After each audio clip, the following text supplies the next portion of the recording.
বন্ধুরা, দীর্ঘদিন ধরে সৎ মানুষের সংস্পর্শে থাকলে সৎ প্রবৃত্তি, সৎ প্রচেষ্টা সৃষ্টি হয়।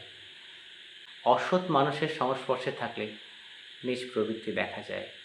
তাই চেষ্টা করুন সৎ মানুষের সংস্পর্শে থাকা, অসৎ মানুষের সংস্পর্শ ত্যাগ করা। জীবনটা একটাই। জীবনের শেষ লগ্নে আপনাকে সৎ অসৎ, ভুল ঠিক, পাপ পুণ্য নিয়ে আপনার জীবন শেষ করতে হবে।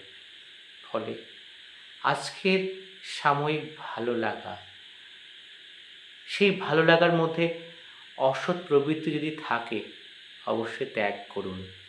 সৎ প্রবৃত্তি, সৎ প্রচেষ্টা, সততার সঙ্গে জীবনকে অতিবাহিত করার চেষ্টা করুন। দেখবেন মনের মধ্যে অজানা এক শান্তি, অজানা এক তৃপ্তি পেয়ে থাকবেন। অসৎ মানুষরা আসলে ভেতরে ভেতরে শেষ হয়ে যায়। সৎ মানুষের সংস্পর্শে থাকুন, সততায় সৎ প্রবৃত্তিতে আত্মতৃপ্ত থাকুন। সকলের ভালো হোক, ভালো থাকুন।